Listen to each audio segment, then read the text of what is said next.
Super Smash Bros. Ultimate.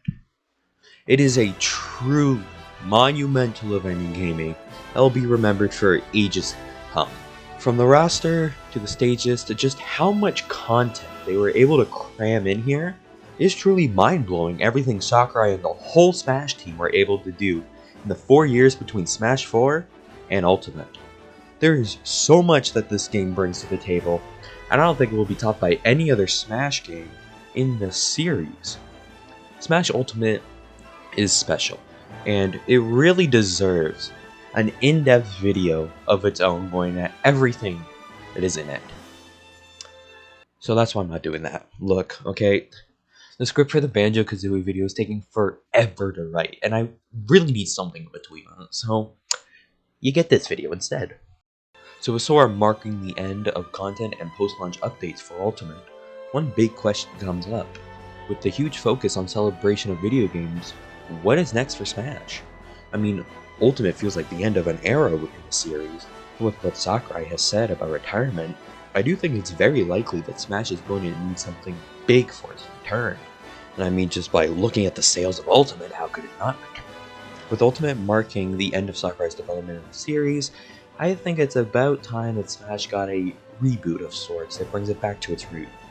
More of a focus on the crossover aspect of the series like the first two games. And to start off, we need a new roster. Now, Ultimate has the best roster in the entire franchise, and I think trying to one-up it is honestly a terrible idea. Because I mean, how can you really one-up Ultimate's roster without it feeling like bloated? Instead, I'll be taking the roster from it and cutting it in half for this new Smash game. Since this is a reboot of sorts to the series, I'll be taking into account whether or not these characters are well known by the general audience from Smash or their own franchises. So if the character is mainly known because of Smash Bros., they'll be getting the boot over characters with franchises that are still getting releases to this day. This also means that characters that have appeared in every Smash game are on the same level as someone who has only been in Ultimate. So, just because Luigi has been in every Smash game does not mean he's safer than Simon Belmont. Okay, so now that that intro's over, get some snacks, and let's begin. So starting off, we have all of the Echo Fighters, those being Dark Samus, Daisy, Lucina, Chrom, Dark Pit, Ken, and Richter. All of these guys are getting cut because we have better characters to represent their series over them. Okay, there's a reason why these guys are Echo Fighters and not core, unique fighters. This can be the same for the clone characters. While they have more relevance than the Echo Fighters and make sense for being in Smash Bros., they are the next obvious group of characters to be cut after Echo Fighters. So the clones that we will be cutting include Dr. Mario, Pichu, Falco, Young Link, Roy, Lucas, Toon Link, and Wolf. The only clones remaining in the game are Ganondorf and Isabelle. Ganondorf because he is the clone character that I feel is both recognizable enough and must deserve a redesign in his moveset. And Isabelle, I'm keeping simply just because I feel like she's a better character to represent Animal Crossing. Yes, I do know that you play as Villager in Animal Crossing, but Isabelle is kind of like the mascot of the series, and I feel like she makes more sense to keep in, while Villager gets cut.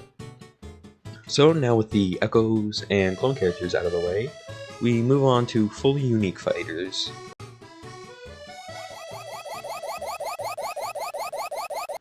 So let's start with franchises with the most representation in the game. So after removing Echoes and clones from the count, we're left with 3 franchises. The first one being the Mario series, which has 7 characters remaining, with those being Mario, Luigi, Peach, Bowser, Rosalina and Luma, Bowser Jr., and Piranha Plant. Now with these 7, I'm only going to cut the latter 3 characters, as I feel like we only need Mario, Luigi, Peach, and Bowser to fully represent Mario at the bare minimum. This can be the same thing with the Pokemon series, which also has 7 characters remaining, those being Pikachu, Jigglypuff, Mewtwo, Pokemon Trainer, Lucario, Greninja, and Incineroar. Pikachu's the mascot of Pokemon, so he gets to stay. Greninja and Incineroar were only really put into the games for representation for the newest Pokemon releases, so it makes sense to cut them. Now, Pokemon Trainer, I feel like is a great idea for a character. However, I feel like if they were to return of this concept of a fighter, it will be of newer Pokemon instead of the Kanto version. Even though Jigglypuff has been around since the very first Smash game, she was only really put in there because she was easy to develop, considering Kirby was already put in and they're both just pink balls. So it makes sense for Jigglypuff to get cut, as she has become a popular character, but I don't think she's one of the top choices for representation of the Pokemon series.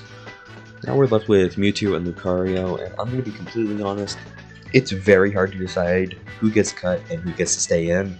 And while I would want to keep Mewtwo, I feel like Lucario just makes more sense for representing Pokemon as a whole. Yes, Mewtwo is one of the most recognizable Pokemon ever.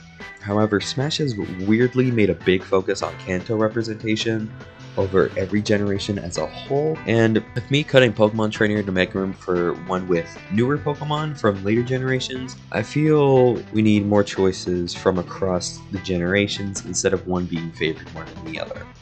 And then there's Fire Emblem. After cutting the Echoes and Clones, we are only left with 5 characters. It just really goes to show just how many characters are repeated in Fire Emblem. Those characters, of course, being Marth, Ike, Robin, Corrin, and Byleth, and I only feel it fitting to cut the latter 2. Marth makes sense to keep in. He's the mascot of the series, and one of the first to make it into Smash Bros, and he is also the only Fire Emblem character to be in every Smash game ever since his release. Ike is one of the most unique fighters from the selection in Ultimate, and him being a sword fighter but also a heavyweight. And Robin is also another unique fighter, as he uses magic instead of all the other Fire Emblem characters which primarily use swords. And he can also represent the revival of Fire Emblem, that being Fire Emblem Awakening. And with Corrin and Byleth, I mean, they were only really thrown in just to promote other games, so they make perfect sense to be removed. Because if I'm removing Greninja and Cinnamorough for the same reason, Corrin and Byleth also have to go for that said reason. And after all of that, we're left with 60 characters left. This is going to be harder than I thought. So to make it easier to follow along, we'll only be going game release now, starting with Super Smash Bros. On the Nintendo 64. So after removing the characters who we have already gone over, we are left with 8 remaining, those being Donkey Kong, Link, Samus, Yoshi, Kirby, Fox, Ness, and Captain Falcon. Smash 64 is probably the easiest game to go over, as all characters from the base roster are safe.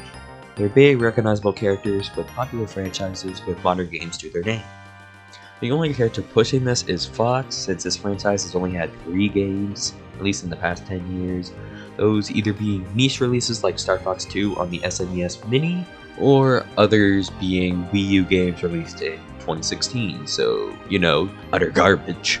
The 2 characters that remain on the chopping block are Ness and Captain Falcon. Now, both franchises haven't had a game released since the mid-2000s, 2003 for F-Zero and 2006 for Mother respectively, but despite that, I mean, did you really think I was going to cut Captain Falcon from a Smash Brothers game? Captain Falcon has pretty much become a Smash original at this point. Technically so was the Mother Boys, but no one really cares about them, so cut them. Now on to Melee. After removing the characters we have already gone over, we're only left with 4 characters. Yeah, Melee had a lot of clones. So the remaining include Ice Climbers, Sheik, Zelda, and Mr. Game & Watch. Zelda makes sense to stay in. She's the 3rd main character from The Legend of Zelda, and it just makes a lot of sense to keep her if we're keeping Link and Ganondorf. And because of that, Sheik is getting cut. We don't need more than one of the same character to be in the game. I already cut Young Link and 2 Links, so just because Link is enough, and we don't need 2 Zeldas in this. And that means all we have left is just the retro characters from Melee, that being Ice Climbers and Mr. Game & Watch. And I'm going to be entirely honest right now, it's really difficult for me to decide which one to keep and which one to cut. Mr. Game & Watch means more to Nintendo's history and presence as a company than Ice Climbers. However, the Game & Watches were released before the NES, and the general public probably doesn't even know what a Game & Watch Watch even is. Ice Climbers are a more unique fighter, as they are the only character in the game that actually fight alongside each other and are not just paired together like Banjo-Kazooie or Duck Hunt. And you can't swap between them like you can with Pokemon Trainer and Pyra/Mythra. Both of these characters have strengths and weaknesses, but in the end I think I'm gonna have to go with Ice Climbers, simply because they're a more unique fighter over Mr. Game & Watch, and they're more recent. Now, moving on to Brawl, we have 10 remaining characters, those being Meta Knight, Pit, Zero Suit Samus, Wario, Snake, Diddy Kong, Sonic, King Dedede, Olimar, and Rob. Sonic makes a ton of sense to keep in here. He is one of the most popular video game characters, and his series is still strongly supported to this day. Wario and Olimar, both their franchises, while not being the most popular Nintendo has to offer, still have dedicated fan bases and can bring in a ton of new audiences to Bill's series. Diddy Kong is the second most well-known Donkey Kong character outside of the title character himself. He's still showing up in the new Donkey Kong Country games, and I feel like he makes sense to stay in. While I would like to keep Pit in here, he hasn't had a new game in almost 10 years, and by the looks of things, it doesn't appear we're going to get a new Kid Icarus game anytime soon. Who knows, though, we might actually get Kid Icarus Uprising as an Easter remake on the Switch, or Sakurai might want to do another game in the series, we don't know. But just from what it appears to be, it doesn't appear we're getting any new Kid Icarus games, so Pit is cut. And with the same thing as Zelda and Sheik, I'm also cutting Zero Suit Samus. We don't really need two fighters of the same person, and also we already have someone else who's come out much later on. Makes a ton more sense to keep in over Zero Suit Samus for representation of Metroid. Now with Meta Knight and King Dedede, I wasn't entirely sure on which one to cut for the Kirby Villain role, but if you ask me, I feel like King Dedede makes more sense to stay in, as I feel like he is more of the main Kirby villain over Meta Knight, and I feel like he is a little bit more unique from Kirby than Meta Knight is from Kirby, so King Dedede gets to stay. And while yes, Rob is an important character to Nintendo, he doesn't have any games of his own, and the games he was associated with or could work with, there was only 2 of them released over here, and so Rob makes a ton of sense to just cut. And then there's Snake. Snake is a tricky character to decide between. Of course, I would like to keep him in, since he was the first third-party character to be announced for Smash. However, the thing that's keeping me from fully confirming him is that he didn't appear in Smash 4. Now, whether it's because of rights and licensing, or because Sakurai didn't want him in the game, because he didn't have enough time to put him in, it doesn't really matter, because it still leads to some questioning on if Snake is a true Smash staple from now on. In spite of all of that, he is getting a slot in the roster simply because he was the first third-party character to be in Smash Bros. Even though he was cut from Smash 4, which does make me a little iffy on his inclusion, I do feel that Snake makes way too much sense to not be in a Smash game.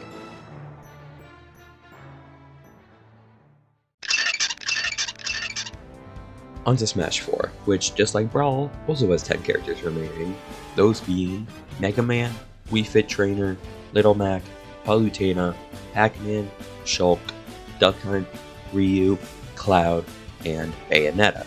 Since I already cut Pit from the roster, Palutena is also getting cut, simply just because it wouldn't make much sense to have her as the solo Kid Icarus rep when we already cut the main character that you play as. Nintendo has also kind of moved on from the Wii phase, and so Wii Fit Trainer doesn't really make that much sense to stay in, since he was kind of a pseudo mascot for the Wii series. It just wouldn't really make all that sense to keep her in, even though we've stopped using the Wii. Now, with Mega Man, Pac-Man, and Ryu are all beloved classic video game characters that really don't seem to be all that difficult to get the licensing for, considering Bandai Namco is helping Nintendo make Smash Bros. Games now. And with Mega Man and Ryu, Nintendo have a really close relationship with Capcom, so it doesn't really seem like it'd be that difficult to get the licensing for them to be put into Smash Bros. Since Shulk is the mascot of the Xenoblade series, I feel like he makes most sense to be the representation for that series of games instead of of anyone else since he was the person you play as in the first Xenoblade game. Now, between Little Mac and Duck Hunt, I feel Duck Hunt makes more sense to be in here as a series that's much more iconic to Nintendo's legacy than Punch-Out, even though I feel like Little Mac is a more unique fighter and I feel like he has potential to grow and become better. I feel like Duck Hunt makes more sense to stay in here as the retro representation above Little Mac. And then there are the two main third-party characters from the DLC. Bayonetta is the easier one of the two to talk about, so I'll start with her. Sega already has a good relationship with Nintendo. I doubt that's going to change anytime soon, so it wouldn't be that difficult to keep her in here. Plus, Bayonetta is a series that is still being supported with Bayonetta 3 release, so as much as I'm sure a lot of people are going to hate this, I feel like Bayonetta does make sense to stay in.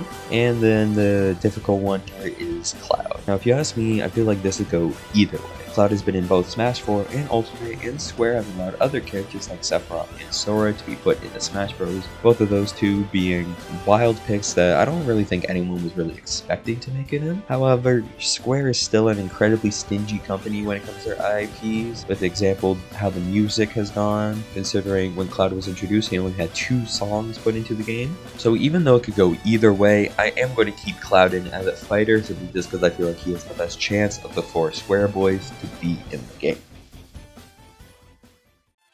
Now we've come to the last game of this video, Smash Bros. Ultimate. Now, after removing everyone that we've already talked about, that leaves us with 14 characters, that being Inkling, Ridley, Simon, King K. Rool, Joker, Hero, Banjo-Kazooie, Terry, Min Min, Steve, Sephiroth, Pyra/Mythra, Kazuya, and Sora. Now, obviously, like I said earlier, Sephiroth, Sora, and Pyra/Mythra, I feel like these guys are pretty much confirmed to be cut. Shulk, he already makes more sense over Pyra/Mythra to stay in. And then with the 3 Square boys, I already said Cloud is the most likely to get in. I don't really think the other 3 really have that good of a chance to be in. So starting off with Ridley and Inkling, they both make a lot of sense to stay in. Inkling being the mascot of Splatoon, Nintendo's most successful IP in a long time. And it's clear that people really like this franchise, so Inkling gets to stay in. And if you ask me, one of the best ways to represent a franchise, in my opinion, for Smash, is with the main protagonist and the main antagonist. And this works perfectly for Metroid. Ridley is one of the most asked for characters in all of Smash history, and for good reason. He's probably the most well-known villain in the Metroid series, and he makes perfect sense to stay in as a fighter to counterbalance Samus. Just like Ridley, King K. Rool is also a character that has been highly requested. I would even say more than Ridley, to be honest. And while yes, he doesn't fall under the criteria being rather recent, considering his last main debut in a Donkey Kong game was Donkey Kong 64 back in 1999. But it's my list. I main K. Rool, and there is no chance I'm gonna cut him. He's Donkey Kong's main foil. It doesn't really make much sense to cut him and then replace him with a one-off character like Lord Frederick from Donkey Kong Country Tropical Freeze. K. Rool is just way too much of an essential character to the Donkey Kong franchise that should stay in for Super Smash Bros. Simon Belmont. This is a tricky one, because Ultimate brought in some more retro characters that I'm also going to talk about in this section. The ones remaining being Banjo-Kazooie and Terry respectively. Terry is the obvious one out of this group. He is by far the most obscure pick for DLC fighters in Ultimate out of everyone we got. And tell me, before his announcement, did you even know who Terry was? Not to mention that Ryu already fulfills the fighter game character slot. So despite the fact that Terry has received a ton of attention due to Smash Bros, I don't think he's going to be staying for much longer. Simon Belmont was a big figure in the 16-bit era, and despite the fact that he himself hasn't made an appearance in a good while, his series still lives on through the Netflix show. Meanwhile, Banjo-Kazooie was a massive figure at the tail end of the 90s with the 64-bit era. Both were huge characters with series that haven't received a game in a long time, so which one deserves to stay? Just like with King K. Rool, this pick was always going to be biased, but I'm keeping Banjo-Kazooie in as a retro character for Ultimate. Banjo-Kazooie means a lot to me.